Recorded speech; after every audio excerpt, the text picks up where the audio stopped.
გახავთ ანა ჯალაღონია ბიზნეს ეკოსისტემის ანალიტიკოსი. ანა, მოგესალმები, მადლობა გადაცემაში მონაწილეობისათვის. მინდა რომ რამდენიმე ნაწილად დავყოთ ჩვენი გადაცემა და პირველ რიგში მინდა რომ საზოგადოებას განუმარტოთ ბიზნესის დე იურე და დე ფაქტო სიტყვების მნიშვნელობები, რას გულისხმობს, რა სხვაობა ამ ყველაფერს შორის უშუალოდ ბიზნეს ეკოსისტემასთან დაკავშირებით. მოგესალმებით თქვენ და თქვენს მენელს. ძალიან დიდი მადლობა თემი დაინტერესების, იმიტომ რომ არსებითად მნიშვნელოვანია ეს თემა მიმაჩნია იმისათვის, რომ სწორად აღვქვათ ის პროცესები, რომელიც მიმდინარეობს საქართველოში, განსაკუთრებით ბიზნეს სექტორის მიმართულებით.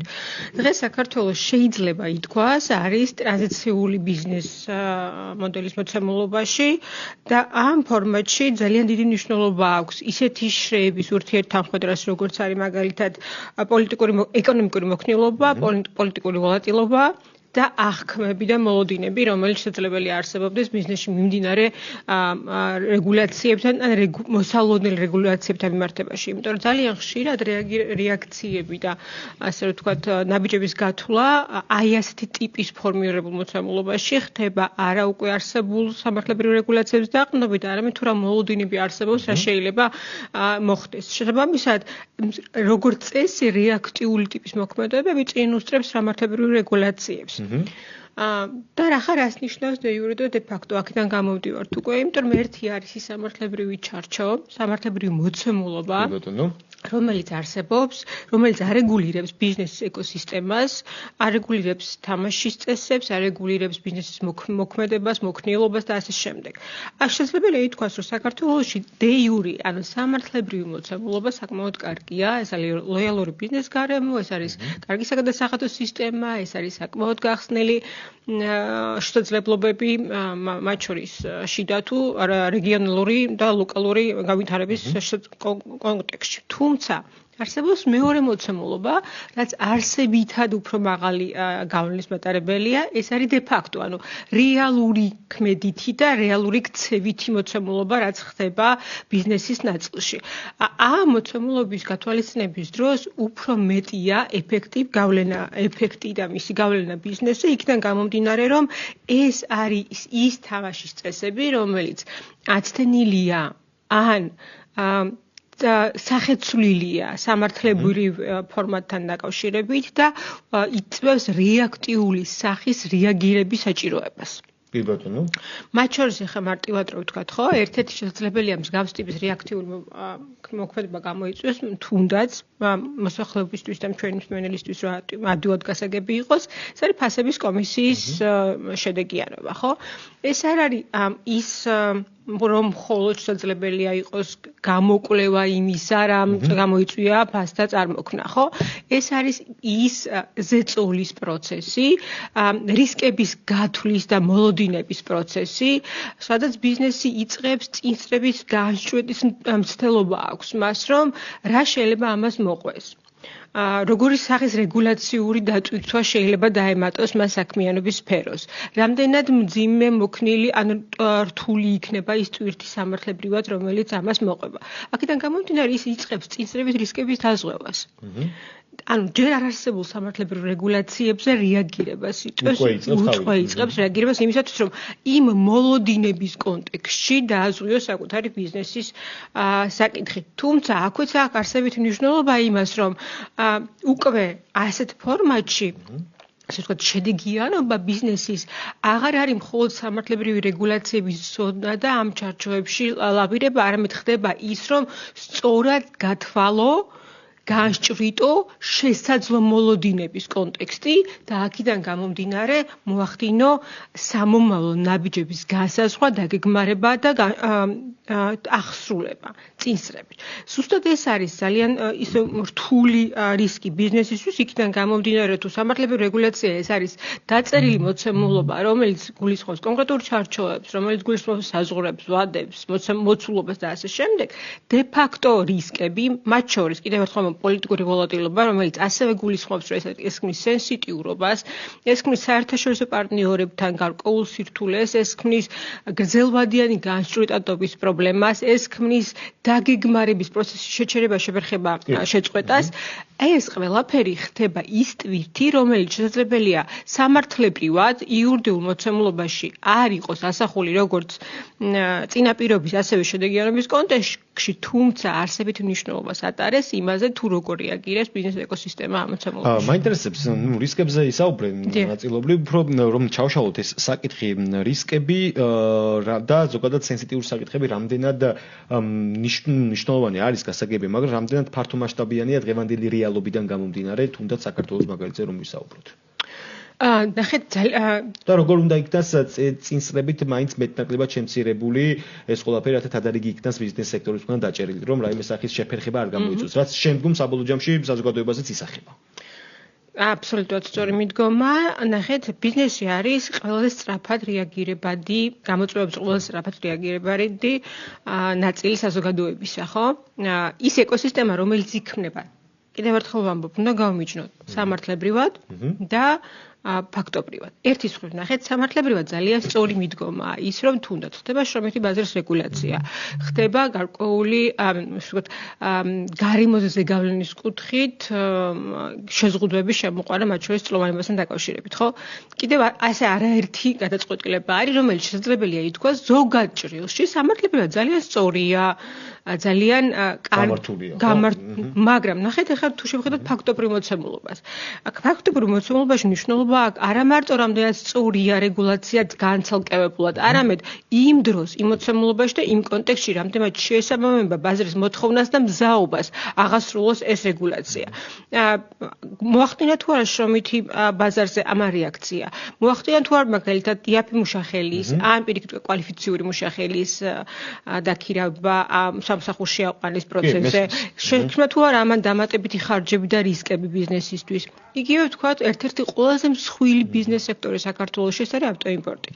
მოახდინა თუ არა ამ რეგულაციებმა ყველაზე მზარდი, ყველაზე მსხვილი, ერთ-ერთი ყველაზე მსხვილი ყოველ შემთხვევაში და რეგიონში ითვლებოდა საკმაოდ მნიშვნელოვანი წერტილად ამ მიმართულებით საქართველო რა რეაქცია ექნება ბიზნესს ამაზე? რამდენად რისკის მომცველია ეს გადაწყვეტილება ფაქტობრივი აღსრულების პროცესში. ხო ხვდებით?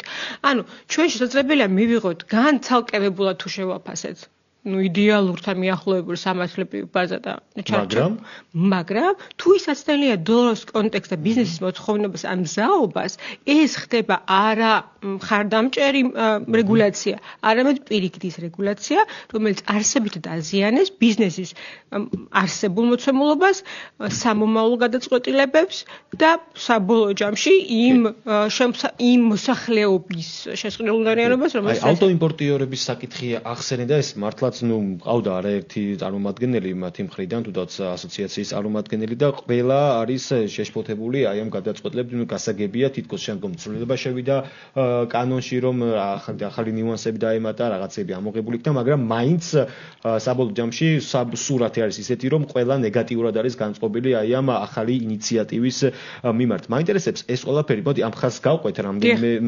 წინადადებით, რამდენად დამაზიანებელი იქნება პირველ რიგში ბიზნეს სექტორზე და შემდგომ საზოგადოებას, იმიტომ რომ ფაქტია, რომ მოთხოვნა ალბათ მეტნაკლებად იქნება შემცირებული საზოგადოების მხრიდან და შესაბამისად ფასი იქნება აწეული. მაინტერესებს ეს რამდენად დამაზიანებელი იქნება სოციალური მიმართულებით, თუნდაც სოციალურ-ეკონომიკური მიმართულებით. ნახეთ, იმაზე მეტად ვიდრე შეიძლება ერთი შეხედვით ჩანდეს. ნახეთ, ეს ხო არ არის მხოლოდ კონკრეტულად ერთი კომპონენტი. ეს არის გარკვეული წლოვანების მანქანების შემოყვანა ხდებოდა არა მხოლოდ ადგილობრივ მოხმარებისთვის, არამედ მათ შორის რეექსპორტი იყო ერთ-ერთი მთავარი. შესაბამისად, მოცულობა პირველ რიგში შემცირდება, რაც პირდაპირ აისახება ბიზნესზე, როგორ აისახება ეს მოსახლეობაზე, ხო? მიუხედავად იმისა, რომ პირდაპირ აკრძალვა არ არის ფინანსური წნეხი იმდენად დიდი მოდის ასეთ შემთხვევაში, რომ გაუმართლებად შეუძლებელი ტვირთი ხდება მოსახლეობისთვის, იმიტომ რომ ამ წლოვანების, ანუ მაღალი წლოვანების ავტომობილების შეძენა ხდებოდა იქიდან გამომდინარე, რომ არსებობდა გარკვეული წილის ფინანსური სარგებლიანობა ამ გადაწყვეტილების, ხო? იქიდან გამომდინარე, რომ ეს ტვირთი შეიძლება აკრძალვა არ არის, თუმცა იმდენად დიდია, რომ ფინანსური სარგებლიანობა ამ ტიპის ავტომობილებზე უკვე აღარ არსებობს. მოსახლეობა, რომელსაც აქვს საჭიროება ქონდეს გადაადგილების სატრანსპორტო საშუალების შეძენის ამ შემთხვევაში ვეღარ ძლევს იმ ტვირთს, რომელიც ამოცემულობაში ამავე დროს მას არ ეძება შემოსავალი და ის ფინანსურად ვერ ძლევს ახალი ავტომობილის შედარებით ახალი ავტომობილის შეძენის საკითხს და რაც მას ძალიან რთულ მოცემულობა შეადგენს. თუმცა ვისაც უკვე ყავს ეს მანქანა, ნახეთ, ეს ხო ერთიანი ჯაჭვია. ეს პირდაპირ ეხება მათ შორის იმ ნაწილების მიმართულებას გაიზრდება ფასი, რა თქმა უნდა, სარემონტო მომსახურებაზე გაიზრდება ფასი, იქიდან გამომდინარე, რომ გაიზრდება იმ კომპონენტების შეძენის ფასი, რომელიც ამ ავტომობილს ერგება. ანუ ეს მთელი ჯაჭვია, რომელიც აისახება არა მხოლოდ იმ ბიზნესებსაც შემოყავდა ან გადაყავდა მანქანა და კონკრეტულად ერთი მანქანის შემძენ მოსახლეზე, არამედ იმ მთელ ჯაჭვზე, რომელიც მეორადი ავტომობილის სექტორში იყო და მათ შორის დაკავშირებულ სეგმენტებზე, მათ შორის ავტო შემკეთებლებზე, ნაწილებით ეს ხო ოჯახებია. ეს ხო არის დაჭულები არიან ერთმანეთთან ყველა ეს საკმაოდ ფართო სექტორია, მიუხედავად იმისა, რომ ერთი გადასახედიდან მხოლოდ ავტომობილის შემძენზე შეიძლება იყოს საუბარი. ამიტომ ესეთი ტიპის რეგულაციები იგივე თუნდაც შესაძლებელია აბსოლუტურად დროული და სწორი იყოს, სხვა კონტექსტში თუ შევხედავთ, სხვა ადგილას თუ შევხედავთ, ის შეზღუდვები, რომელიც ეხებოდა კონკრეტული ტარის გამოყენებას, მაგალითად პლასმასის გამოყენებას დაკავშირებით. იყო ბიზნესი ამისთვის მზად, არ არის მზად. განზოგადებულად რო ვთქვა, სწორი სამართლებრივი რეგულაცია. მაგრამ ხო გააჩნია ქვეყნის შიდა მდგომარეობას, რას ხდება საზოგადოებაში. მან მივდივართ, რომ ნახეთ, სამართლებრივი რეგულაციების სისწორე უნდა მოდიოდეს ფაქტობრივად ბიზნესის მზაობის მოსალოდნელი შედეგების სისწორესთან, ხო? აქედან გამომდინარე არსებითი მნიშვნელობა აქვს. ამასთან ემატება ის გამოწვევები და რისკები, რომელიც ლოკალურადაც გვაქვს, ეს არის არასტაბილური პოლიტიკური გარემო და ასე შემდეგ. ამას თუ დავამატებთ ის, რომ ამ ეტაპისთვის ინვესტორების ინტერესით საკმაოდ დამაფიქრებელია მათთვის რიგი გარემოებები. თუ აქამდე საქართველო იყო ევროპის კანდიდატის სტატუსის მქონე ქვეყანა, რომელსაც აქვს პერსპექტივები ამ მიმართულებით და მასში ინვესტიცია გულისხმობს ევროპის ერთ-ერთი ასე ვთქვათ ევროპულ სივრცეში გაერთიანებულ ქვეყანაში ინვესტიცია შესაბამისი სამართლებრივი და ფინანსური შედეგებით, როდესაც ეს საკითხი კითხვის ქვეშ დგება, ასევე ამას მოყვება ის კითხვები ინვესტორთა ინტერესის კონტექსტში, რამდენად ღირს შეჩერება ან შეწყვეტა საქართველოში ბიზნეს პროექტების. ამას დავამატოთ ისიც, რომ გაურკვეველი ხდება გრძელვადიანი განშტვეტადობა, მათ შორის პოლიტიკური ვალდებულების სიტუაცია ერთი. ყველაფერი ეს ქმნის ჯამურ ეფექტს. და პლუს დავამატებთ გლობალური სიტუაციაც ხო დამაფიქრებელია, ხედავთ ირგვლივ რა ხდება. ხო, ესეც ნეგატიურად ისახება ბიზნესზე, მინიმუმ საწვავის საკითხი რომ ავიღოთ, ესეც მტკივნეულია, ხო? თავისთავად, ნახეთ, თუ ჩვენი ბიზნესი არის წარმატებული ბიზნეს ეკოსისტემა, ეს შედგება არა მხოლოდ მსხვილი ბიზნესის ინტერესის ნაწილზე, არამედ იმაზე, რამდენად სწორად, ეფექტურად და ფინანსურად სარგებლიანად არის ჩაშლილი ის განშტოებები, რომელიც თითოეულ ფინანსურ სექტორს, თითოეულ ბიზნეს სექტორს კაცრავად მოყვება იმ თითოეული მონაწილის გათვალისწინებით. იმიტომ რომ ნახეთ, მეორადი ავტომობილების საკითხი არა მარტო მომხმარებელზე და აი ამ მომიჯნავე სექტორზე აისახება, აისახება თუნდაც დისტრიბუტორებზე, ვისაც ასევე შეძენი ყავთ მანქანები და ვისაც არსებული მანქანების მოვლა პატრონობის კონტექსტში ხარჯი გაეზრდებათ. იგივე თუნდაც თქვა საჯარიმო რეგულაცია გაზრდა, ჯარიმებით ასევე დამატებით ბიზნეს წნიხი. ანუ ძალიან მნიშვნელოვანია, როდესაც ხდება ბიზნესის რეგულირება, მოხდეს სწორად, კარგად და გააზრებულად ბიზნეს სექტორის ჩართულობით კორექტირება მიზნის სამართლებრივ ფორმაში ასახვის. ან რაღაც გარდამავალი იყვნენ ავტოიმპორტერები საუბრობდნენ, რომ ჩვენ შევთავაზეთო ხელისუფლებას, რომ ყოფილიყო რაღაც გარდამავალი პერიოდი, თუნდაც 6 თვიანი, 1 წლიანი გარდამავალი პერიოდი. თუმცა, ალბათ მოდით ვთქვათ, რომ ვიყოთ გულახდილები და ეს იყო უდროო დროს გამოტანილი ინიციატივა, ხო? დიახ, ანუ კიდევ ერთხელ ვამბობ, შესაძლებელია სამართლებრივად ადამიანები, ვინც არიან კანონმდებლები. სამართლებრივად კი. კანონმდებლები და ვინც უყურებენ მხოლოდ საკანონმდებლო ჭრილიდან. მათთვის შესაძლებელია გარკვეული, რა ვიცი, სხვა ქვეყნის სამართლებრივი რეგულაციის იმპლემენტაცია, გადმოტანა, გააზიარება იყოს საინტერესო, მიიჩნევდეს, რომ ეს არის ის, რაც სექტორს ჭირდება, თუმცა პროცესში მნიშვნელოვანია ბიზნეს სექტორის, კონკრეტული ბიზნეს სექტორის ჩართულობის უზრუნველყოფა, რათა არ მოხდეს აცდენა დე იურე და დე ფაქტო საჭიროებების და ბიზნესის ახალი რეგულაცია ბიზნესისთვის არ გახდეს მისი გამოწვევა, არამედ იყოს მხარდაჭერითი პროცესი. აი, სანამ რეკლამაზე გავალთ, ერთი კითხვა მინდა დაგისვა.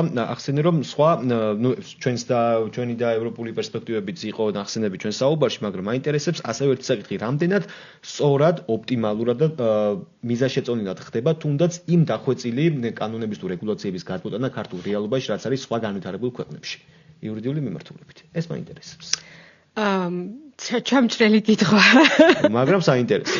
კი, ანუ რეალურად ნახეთ, შეცდომები იქნება, ალბათ ეს გასაგებია, მაგრამ მაინტერესებს მაინც ხომ უნდა იყოს შერჩეული ოპტიმალური დრო, პერიოდი და ამავდროულად რეალობაზე მორგებული კანონი. სწორედ ის რომ ეს ასე არ არის, ქმნის იმ პრობლემას, რომელიც ფაქტობრივად მეરે ხდება ბიზნესის თავსატკივარი. არა მარტო ბიზნესის, საზოგადოებისა. ზოგადად საქართველოს ეკოსისტემის და თითოეული მოქალაქის, იმიტომ რომ კიდევ ერთხელ ვამბობ, ძალიან მნიშვნელოვანია, რომ თეორიაში, კანონმდებლებში და ასე შემდეგ, ანუ რეგულაციების დამწერ პირებში იყოს ჩართული ის ჯგუფი, ვინც რეალურად არის მიმართულების სპეციალისტი, ესმის ამის ფაქტობრივი, ანუ დე ფაქტო გავლენის ამპლიტუდა და აღქმული აქვს, თუ რამდენად არის დღეს აქ და ამოცამლობაში ბიზნესი მზად ამისთვის, როგორ უნდა მოხდეს ამის დროში გადანაწილება იმისათვის, რომ შედეგი მივიღოთ და არა უკვე ეფექტი, რომელიც უკვე წარმატებულ მიმართულებას და ალბათ საჭიროა, არ ვიცი რა, მე გაიზიარებ ამ ჩემს აზრს. ალბათ კონსულტაციებით საჭიროა ბიზნეს სექტორში. ზუსტად ამას ვამბობ, ჩართულობა, სექტორის ჩართულობა ამას გულისხმობს, რომ მათი წარმომადგენელი, მათთან კონსულტაციები უნდა იყოს გამსასვლელი იმისა, ეს რეგულაცია თუ არსებობს გადაუდებელი საჭიროება აი ესეთი სახის შემოტანის, ისეთი ფორმულირებით იქნება შემოტანილი, რომელიც ბიზნესთვის არ იქნება დამატებითი, არამედ იქნება ახალი შესაძლებლობა. დე იურეს და დე ფაქტოს საკითხს მინდა მიუბრუნდე. შენ ახსენე პოზიტიური საკითხებიც ამ მიმართულებით, მაგრამ მაინტერესებს არის თუ არა დღეს რაიმე ამ ხრივ, როგორც ერთის, ისე მეორე მიმართულებით გამოსასწორებელი დასახვეწი და მოდი ამ ორი განმარტების პლუს-მინუსებზეც რომ ვისაუბროთ. ვისი გამოსწორებაც რეალურად დღევანდელი მოცემულობით შესაძლებელია. შესაძლებელია. პერსპექტივაზე არ ვსაუბრობ. ხო, შესაძლებელია და ძალიან მნიშვნელოვანია ამის გაკეთება, იმიტომ რომ ნახეთ, კიდევ ერთხელ ვამბობ, საწყისი პრობლემის არის, სათავე პრობლემის არის იქ, როდესაც რეგულირებას იწყებენ თეორიიდან და არა ფაქტობრივი მოცემულობიდან გამომდინარე. თუ მარტივია, შედარებით მარტივია ამ პრობლემების რიგი ნაწილის და ძალიან დიდ ნაწილის გადაწყვეტა, თუ ამ პროცესში იქნება ჩართული ადამიანები, ვინცაც ეს საკითხი საკმაოდ მაღალკვალიფიციურად აღქმული. არ ვამბობ თეორეტიკოს ეკონომისტებზე, არ ვსაუბრობ ამ შემთხვევაში დაუშვათ იმაზე, ვინც აცდენილია პრაქტიკულ და რეალურ მოცემულობას. საუბარი მაქვს ბიზნეს სექტორზე, რომელთა კონსულტაციები საკანონმდებლო მოსამზადებელი ეტაპზე თუნდაც აგვარიდებს რიგ პრობლემებს, აგვარიდებს ისეთი სახის რეგულაციებს, ან მერე რეგულაციებში მნიშვნელოვანი ჩასწორებების საჭიროებას, იქიდან გამომდინარე, რომ არ იქნება აცდენილი დღეს არსებული საქართველოს ბიზნესის მსაუბრის. კი, ეს ნამდვილად სწორია, რეალობას უნდა იყოს, მაინც ყველაფერი მორგებული და გათვალისწინებული უნდა იყოს რიგი